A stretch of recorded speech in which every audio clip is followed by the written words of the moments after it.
지금 종편을 보면은 사실 최민희 의원으로 도배가 돼요. 제가 그래서 최민희 의원을 소개할 때 최순실 게이트의 음수 사원이라고 표현합니다. 거기서부터 시작됐어. 최순실 게이트 시작점이었어. 사실 2년 전이.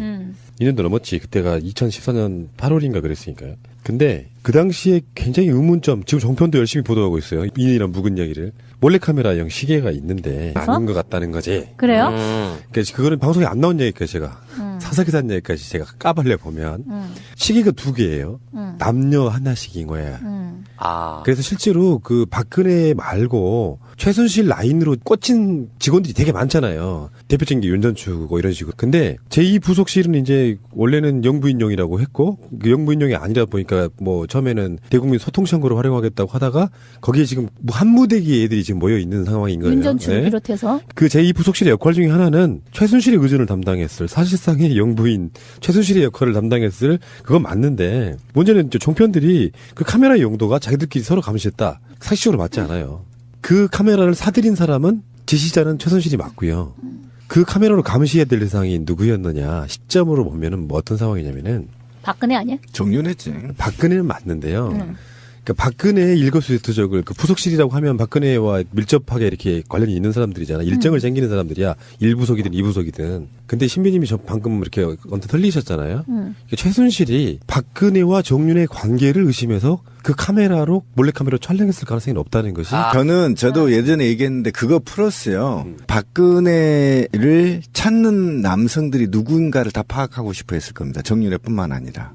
왜 그러냐면 좀 이제 이게 뭐 선데이 서울 같이 얘기하자고 한 건데 사람의 심리는 누군가에 의해서 목적을 달성하기 위해서는 그 사람이 갖고 있는 약점을 제대로 파악해야 되거든요. 수집을 해야지. 네, 수집을 해야 되는데 제가 볼 때 박근혜 씨는 혼자 그렇게 살 상이 아니에요. 이제 관상을 봐. 아니 그 선데이 풍기는 서울이니까. 예. 맞아요. 무속인이 그랬어요. 예, 풍기는 암내가라면 그냥 살 사람이 아니거든요. 막장 가는구나. 좋다. 아니 근데 그런 게 있어요. 프로들은 프로끼리 이렇게 느낌이 와요. 자기도 프로로 싹 한 발 얹었어 지금. 어쨌든 근데 그거를 전부 촬영했을 가능성이 매우 높고 그 중에 한 명이 정 씨였을 가능성이 있다. 그래서 이게 이제 마찰이 좀 심하고 과거 꾸준히 의심해왔던 게 이제 확인 사살이었고. 그래서 이혼을 하게 됐다? 네, 저는 그렇게 보고 거기에 이제 여러 가지 재산과 정치적 성향의 차이는 저는 주장하고 있지만 어쨌든 그런 과정이 전반적으로 쥐새끼 한 마리가 들어가는 것까지 다 감시할 수 있는 체제를 최순실이가 갖췄다. 네, 저는 그렇게 보는 거거든요. 그 CCTV를. 저는 뭐. 왜 그러냐면 박근혜 씨 주변에 친했던 분 얘기를 제가 들은 적이 있는데 박근혜 씨가 사실은 우리가 알기보다 남자들 심리를 잘 이용한다는 겁니다. 그러니까 어느 선까지 내가 필요한 남자라면 쭉 땡긴대요. 근데 어느 선까지만 땡긴다는 겁니다. 미치게 만드는 거죠. 그렇게 전반적으로 이제 그런 분위기에서 얘기가 된 거고. 근데 우리는 CCTV를 촬영했다 여기까지만 보통 사람은 생각을 해요. 근데 저는 여기까지 생각이 더 넘어갔어요. 이 CCTV를 촬영해서 최순실이 들어가서 SD 카드를 빼서 GPC에 옮겼을까요? 아니면 그걸 일일이 확인했을까요? 저는 그렇게 보지 않습니다. 이 CCTV는 반드시 네트워크로 연결돼서 최순실이 보고 싶을 때 언제든지 볼 수 있는 시스템으로 갖춰졌을 거다. 그런 얘기가 아닙니다. 반드시 그랬을 거고 왜 그러냐면 이 엄청난 시간들을 최순실이 다 검색했을 수가 없습니다.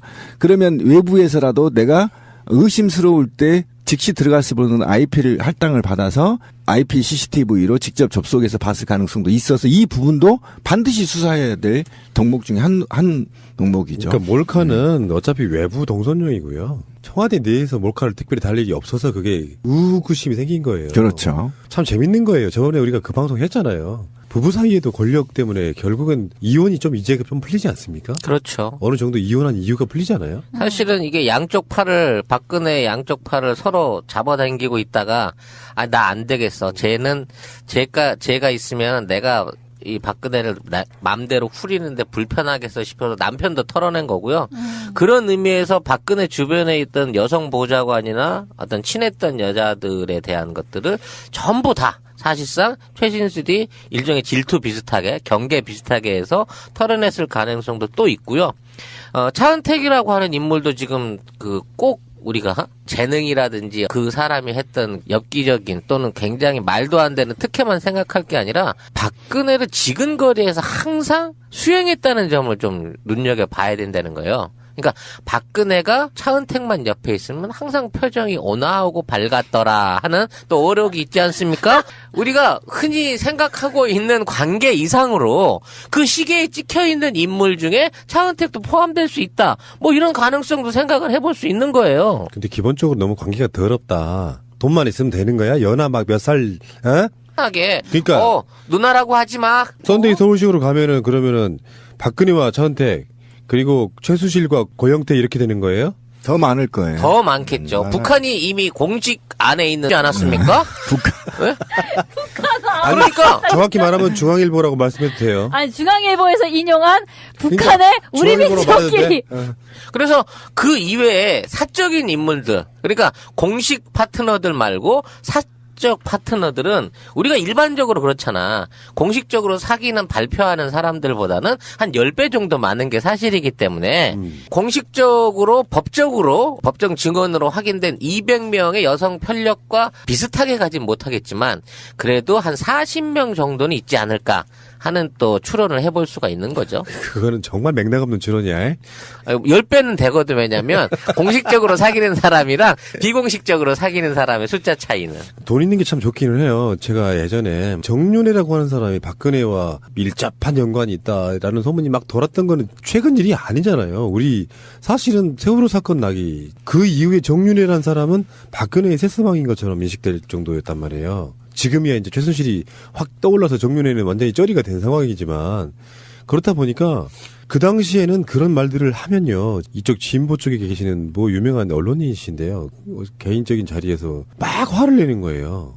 뭐라 그랬냐면은 박근혜 나이 정도 되면은 그런 거 못한대. 제 그게 무슨 논리인지 말인지 막걸리인지. 사람 나름이죠. 사람 나름이고요. 자기가 평상시 때 그런 쪽으로 갖고 온 사람들은 70, 80 먹어도 합니다. 오죽했으면 TV조선이 얼마 전에 정말 찌라시급으로 방송한 거 하나 보셨죠? TV조선에 증언한 사람이 들어와가지고 그 인터뷰를 해요. 최태민과 박근혜가 방에 들어가면 오랫동안 나오지 않았는데 뭐 이런 이야기를 합니다. 두 사람이 공개랑 관계했다는 건 이제 대한민국 사람 모르는 사람이 없어. 하루 종일 안 나왔다. 네. 네, 그 사람 키워드가 그렇습니다. 근데 그러면서 이제 이게 지금 정윤회가 얼마 붙어서 그 당시 우리가 막 수근수근 됐던 게 그런 거 아니에요. 파위와 들러붙는 그때 수근수근 할 때 그쪽에 아까 말한 그런 분들은 말이 되냐고 자기 상식선을 생각했을 때 박근혜라는 사람의 나이도 있고 또는 어떤 관계적으로 봤을 때 말이 안 된다고 계속 이야기를 해왔는데 어쩌면 이번 최순실 사건을 계기로 해가지고 저는 맥락이 좀 잡힌다. 솔직히 그런 감정을 한번 말씀드려보고 싶네. 치정. 그렇죠. 관저가 있어. 하는 것 때 우리가 생각하는 것처럼 그게 엄청나 커. 그리고 박근혜 여기서 안 나왔다는 거 아니에요. 그리고 본관이 있어. 본관. 집무실이 있는 거야. 이제 그 증언들을 보면 이런 게 나옵니다. 청와대에 들어오면은 자기 집처럼 굴어서 모두가 귀찮아야 되는 거야. 크고 예, 그렇다고 하는 건데 그 청와대 얘기 나왔으니까 하는 말인데 내 집처럼 들어와서 이게 이제 JTBC에서 밝혀진 거지만 도저히 상상할 수 없는 국가 청와대의 경호 시스템을 붕괴된 상태. 우리가 얘기했던 대로 그대로가 이제 사실이 드러났고 그것도 춘추관 정문을 통해서 들어왔다는 거죠. 들어와서 직무실 전체를 휘젓고 다니면서 여기저기 다 관장했다는 거예요. 통하는 어법도 안 맞는 이런 어투로 여기저기 해가지고 관여해가지고 실무진들이 정말 돌아버렸다는 겁니다. 지금 그런 증언들이 나오고 지금 이제 가장 우리가 궁금해한 거 자고 갔냐 안 자고 갔냐 이거는 현재까지는 자고 가지는 않은 것 같다. 지금 사실이 증명으로는 좀 자고 가지는 않았다라는 게 지금 나오고 있는데 이제 곧 이후에는 또 밝혀지겠죠. 그러니까 출근하는 공간이에요. 같은 청와대 사무실 네, 말하자면. 그렇죠. 근데 관저로 들어가는 물품이 있고 본관으로 들어가는 물품이 있는데 아까 말씀하신 게 맞아요. 대통령은 자기 집무실에서 잠깐 피곤하고 쉴 때 침대 들여놓고 쉬는 방이 있답니다. 이 패밀리 비즈니스에 대한 근거를 제공할 수 있는 단초가 이게 사실은 장시호인 거예요. 왜냐하면 장시호가 정유라를 승마에 입문시키기도 했지만 본인도 승마를 하면서 특기생으로 연대를 들어갔고 출결을 안 하고도 나중에 백으로 졸업을 했던 그리고 그 방식을 그대로 정유라에게 적용시켜줬지. 적용을 시키고 그 적용시키는 노하우들을 일일이 다 뒤에서 지도했을 가능성이 높아요.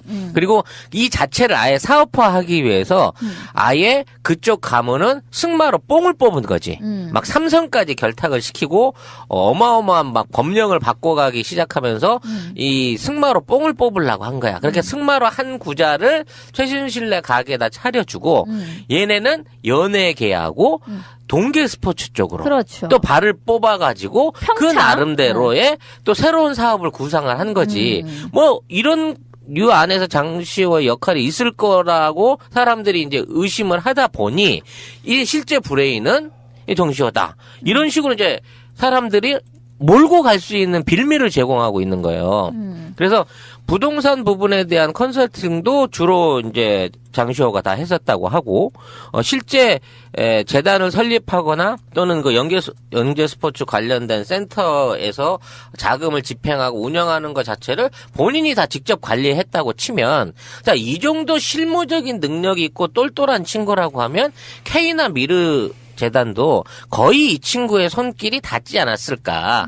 그런 거를 충분히 이제 해볼 수 있는 거고, 제일 중요한 건 이 친구가 지금 문제가 될 수 있는 차은택이라고 하는 친구를 직접 연결해가지고, 고영태뿐만 아니라 이 친구의 입김이 지금의 차은택의 역할을 만들어냈다는 점에서 지금 의외로 수사의 방향으로 어느 정도 실무자로 포인트를 꽂아줘야 돼. 나름대로 최순실이 우리가 딱 보기에도 그 정도 머리 좋고 막 재단 운영하고 이런 걸로 할 것 같지 할 않단 것 같지 말이야. 않잖아. 그 와중에 좀이라도 그쪽 집안에서 똘똘한 사람이라고 지목받을 수 있는 일종의 종범. 제대로 된 종범이 이 장시호가 아니냐는 의심을 하게 되는 거죠, 현재로서는. 지금 종편을 보면은 사실 최민희 의원으로 도배가 돼요. 제가 그래서 최민희 의원을 소개할 때 최순실 게이트의 음수 사원이라고 표현합니다. 거기서부터 시작됐어. 최순실 게이트 시작점이었어. 사실 2년 전이. 2년도 넘었지. 그때가 2014년 8월인가 그랬으니까요. 근데 그 당시에 굉장히 의문점, 지금 종편도 열심히 보도하고 있어요. 이런 묵은 얘기를. 몰래카메라형 시계가 있는데 아닌 것 같다는 거지. 그래요? 그러니까 그거는 방송에 안 나온 얘기까지 제가 사사기산 얘기까지 제가 까발려 보면 시계가 두 개예요. 남녀 하나씩인 거야. 그래서 실제로 그 박근혜 말고 최순실 라인으로 꽂힌 직원들이 되게 많잖아요. 대표적인 게 윤전추고 이런 식으로. 근데 제2부속실은 이제 원래는 영부인용이라고 했고 그 영부인용이 아니라 보니까 좋다. 아니 근데 그런 게 있어요. 프로들은 프로끼리 이게 느낌이 와요. 자기도 프로로 싹 한 발 얹었어 지금. 어쨌든 근데 그거를 전부 촬영했을 가능성이 매우 높고 그 중에 한 명이 정 씨였을 가능성이 있다. 그래서 이게 이제 마찰이 좀 심하고 과거 꾸준히 의심해왔던 게 이제 확인 사살이었고. 그래서 이혼을 하게 됐다? 네, 저는 그렇게 보고 거기에 이제 여러 가지 재산과 정치적 성향의 차이는 저는 주장하고 있지만 어쨌든 그런 과정이 전반적으로 쥐새끼 한 마리가 들어가는 것까지 다 감시할 수 있는 체제를 최순실이가 갖췄다. 네, 저는 그렇게 보는 거거든요. 그 CCTV를. 저는 뭐. 왜 그러냐면 박근혜 씨 주변에 친했던 분 얘기를 제가 들은 적이 있는데 그 카메라로 몰래카메라로 촬영했을 가능성이 높다는 것이. 저도 예전에 얘기했는데 그거 풀었어요. 박근혜를 찾는 남성들이 누군가를 다 파악하고 싶어 했을 겁니다. 정유래뿐만 아니라. 왜 그러냐면 좀 이제 이게 뭐 선데이 서울 같이 얘기하자고 한 건데 사람의 심리는 누군가에 의해서 목적을 달성하기 위해서는 그 사람이 갖고 있는 약점을 제대로 파악해야 되거든요. 수집을 해야지. 네, 수집을 해야 되는데 제가 볼 때 박근혜 씨는 혼자 그렇게 살 상이 아니에요. 이제 관상을 봐. 아니 그 풍기는 맞아요. 무속인이 그랬어요. 네, 풍기는 암내가라면 그냥 살 사람이 아니거든요. 확장 가는구나. 박근혜 씨가 사실은 우리가 알기보다 남자들 심리를 잘 이용한다는 겁니다. 그러니까 어느 선까지 내가 필요한 남자라면 쭉 땡긴대요. 근데 어느 선까지만 땡긴다는 겁니다. 미치게 말게 만드는 거죠. 그렇게 전반적으로 이제 그런 분위기에서 얘기가 된 거고. 근데 우리는 CCTV를 촬영했다 여기까지만 보통 사람은 생각을 해요. 근데 저는 여기까지 생각이 더 넘어갔어요. 이 CCTV를 촬영해서 최순실이 들어가서 SD 카드를 빼서 GPC에 옮겼을까요? 아니면 그걸 일일이 확인했을까요? 저는 그렇게 보지 않습니다. 이 CCTV는 반드시 네트워크로 연결돼서 최순실이 보고 싶을 때 언제든지 볼 수 있는 시스템으로 갖춰졌을 거다. 뭐 처음에는 대국민 소통창구로 활용하겠다고 하다가 거기에 지금 한 무대기 애들이 지금 모여 있는 상황인 거예요. 민전추 네. 비롯해서. 그 제2부속실의 역할 중에 하나는 최순실의 의존을 담당했을 사실상의 영부인 최순실의 역할을 담당했을 그건 맞는데 문제는 종편들이 그 카메라의 용도가 자기들끼리 서로 감시했다. 사실적으로 맞지 않아요. 그 카메라를 사들인 사람은 지시자는 최순실이 맞고요. 그 카메라로 감시해야 될 대상이 누구였느냐 시점으로 보면은 뭐 어떤 상황이냐면은 박근혜 아니야? 정윤했지. 박근혜는 맞는데요. 그러니까 박근혜의 일거수일투족을 그 부속실이라고 하면 박근혜와 밀접하게 이렇게 관련이 있는 사람들이잖아. 일정을 챙기는 사람들이야. 1부속이든 2부속이든. 근데 신비님이 방금 이렇게 언뜻 흘리셨잖아요. 최순실이 박근혜와 정윤의 관계를 의심해서